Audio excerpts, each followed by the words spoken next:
जय हिंद दोस्तों। आज की क्लास में हम सॉल्व करने वाले हैं प्रश्नावली 4.2 और सवाल नंबर 5 और सवाल नंबर 6। यानी आज की क्लास में हम प्रश्नावली 4.2 को समाप्त कर देंगे। इसमें हम सभी सवाल को सॉल्व कर दिए हैं। इसमें सिर्फ सवाल नंबर 5 और सवाल नंबर 6 बचा हुआ था, जिनको आज सॉल्व करने वाले हैं। तो आइए सवाल नंबर 5 में क्या लिखा हुआ है उसको सॉल्व करते हैं। तो सवाल नंबर 5 में लिखा हुआ है, एक समकोण त्रिभुज की ऊंचाई इसके आधार से 7 सेंटीमीटर कम है। यदि कर्ण 13 सेंटीमीटर का हो तो अन्य दो भुजाएं ज्ञात कीजिए। मतलब इसमें आधार, लंब और कर्ण आ रहा है। ये एक त्रिकोणमिति जब पढ़ा जाता है, 8वां चैप्टर है, तो उसमें ये आपको डिटेल में पता चल जाएगा। तो ताकि ये जो सवाल है ना, तब तक हम जो क्या करते हैं, एक नॉर्मल सा सवाल सॉल्व कर देते हैं इसको। तो देखिए इसमें क्या कर रहा है, एक एक करके बढ़ते क्या कर रहा है, एक समकोण त्रिभुज। तो पहले हम क्या करेंगे, एक त्रिभुज बना लेंगे। यहाँ पे हम एक त्रिभुज बना लेते हैं और इसका जो है नाम हम दे देते हैं, इसका ए और बी और सी। क्या करें, समकोण त्रिभुज। समकोण त्रिभुज मतलब ये जो है ये समकोण रहना चाहिए।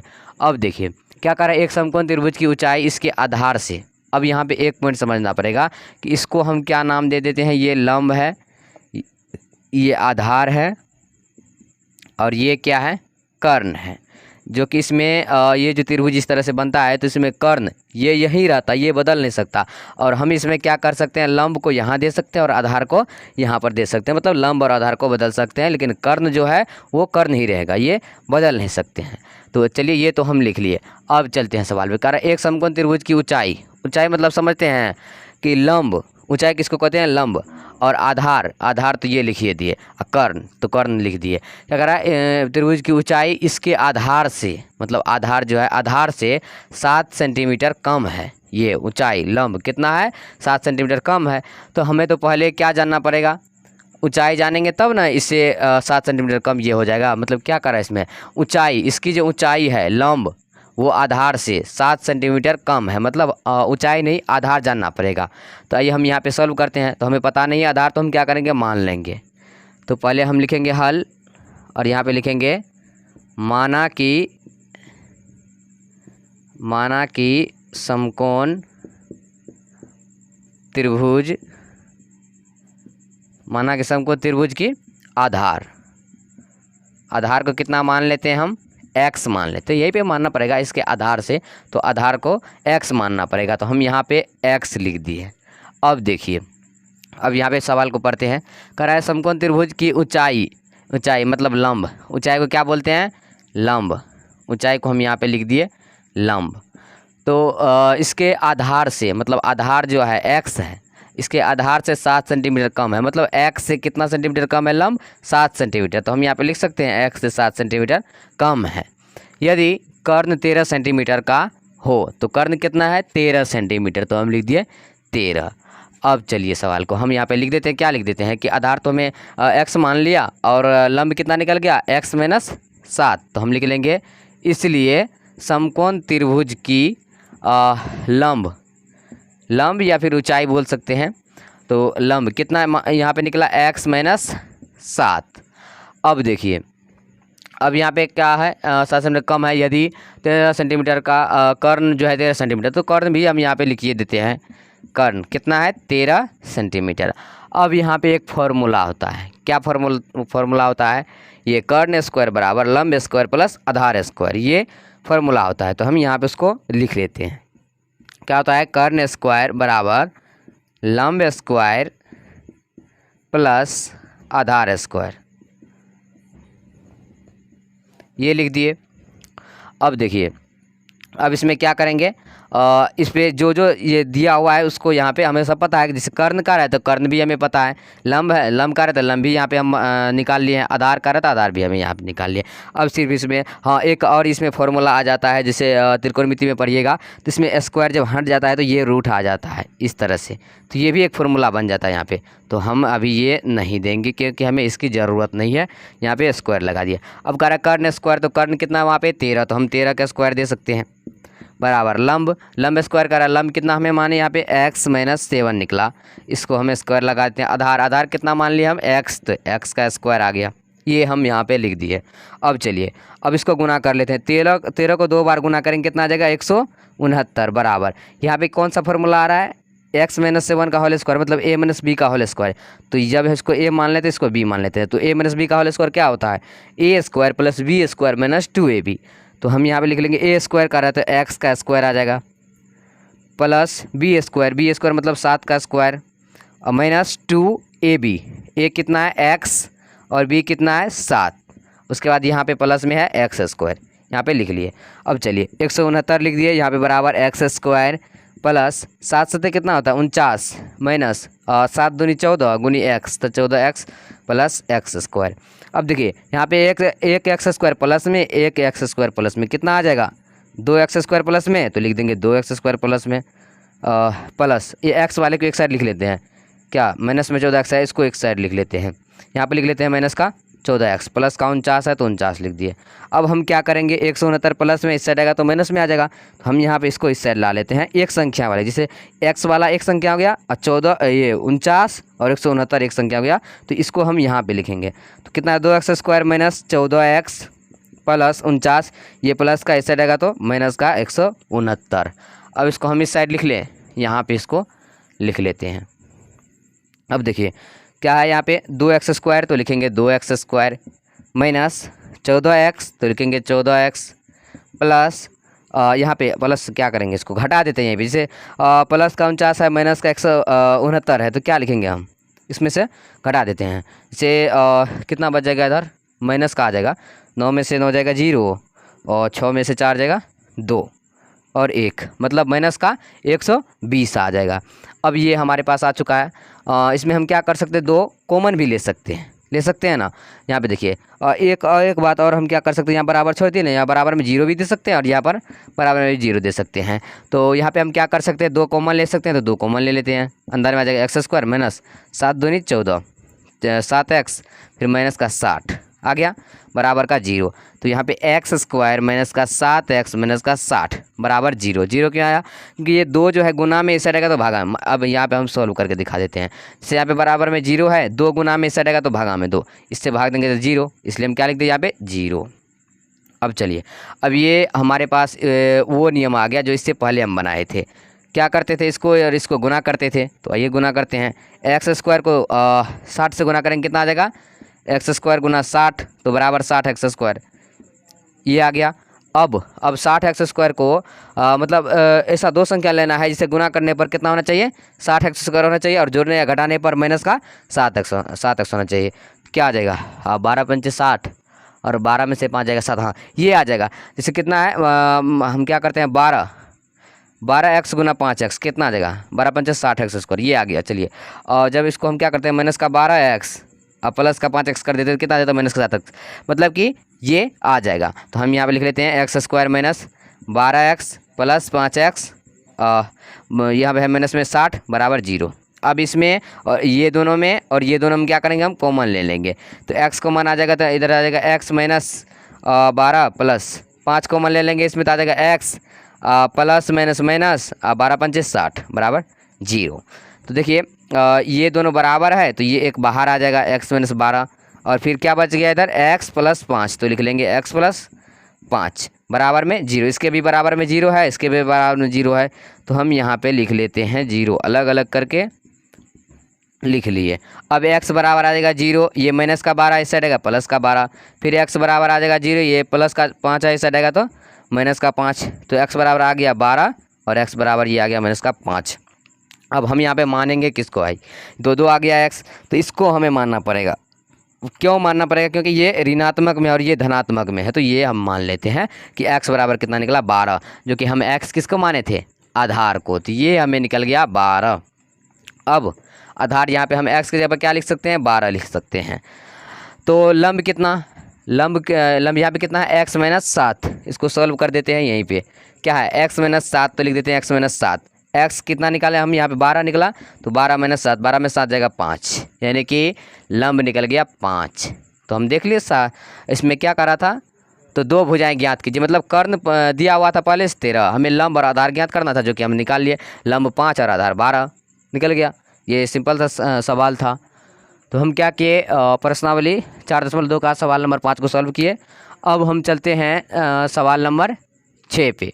तो आइए अब हम सॉल्व करते हैं सवाल नंबर 6 को। तो देखिए सवाल नंबर 6 थोड़ा बड़ा है क्वेश्चन इसका, तो हम क्या करते हैं क्वेश्चन को पढ़ देते हैं और आप लोग स्क्रीन पर भी देख पाएंगे।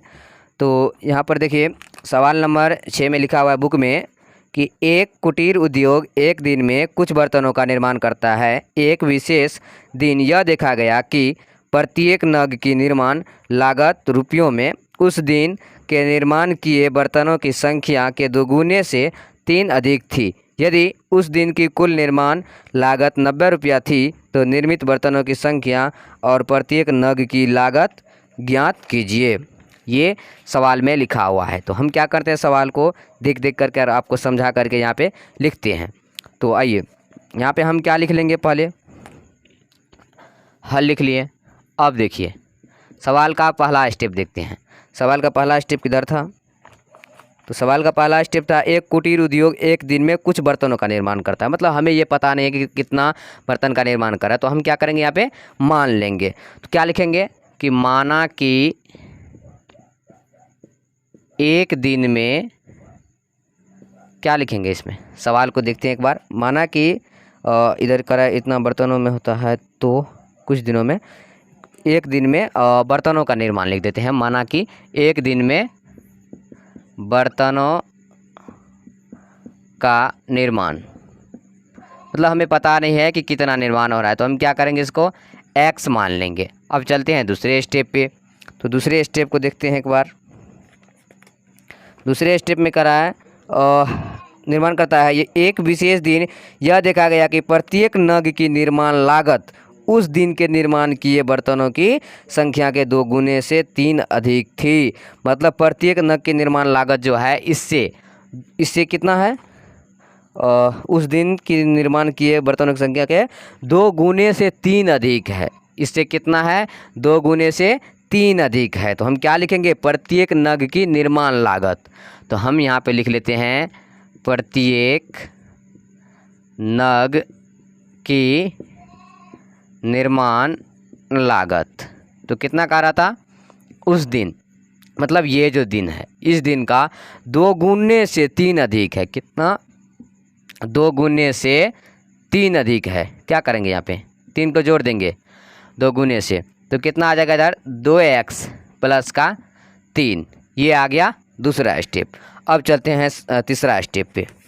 तो तीसरा स्टेप में है 3 अधिक थी। यदि उस दिन की कुल निर्माण लागत 90 रुपया थी तो निर्मित बर्तनों की संख्या और प्रत्येक नग की लागत ज्ञात कीजिए। यानी उस दिन की कुल निर्माण लागत कितना, 90 रुपया थी। तो हम क्या लिखेंगे, कुल निर्माण लागत 90 रुपया।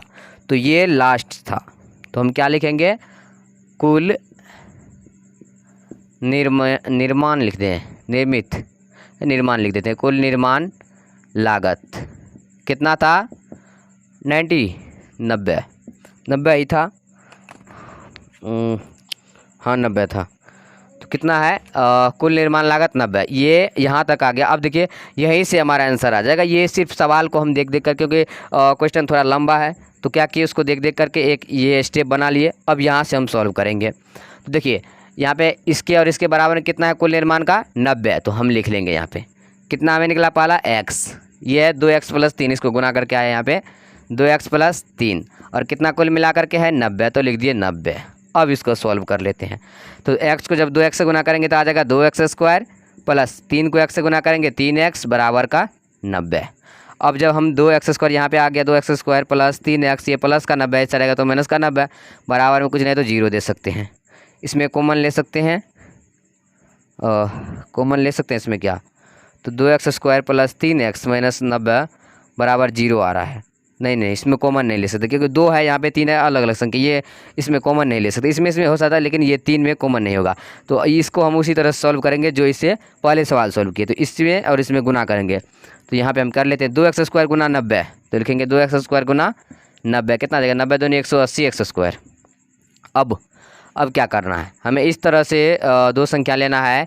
इसे गुना करने पर 180 आना चाहिए, जोड़ने घटाने पर 3, तो 12-15 ले क्या, पहले चेक करके देखते हैं कि 12-15 गुना करने पर 180 होता है।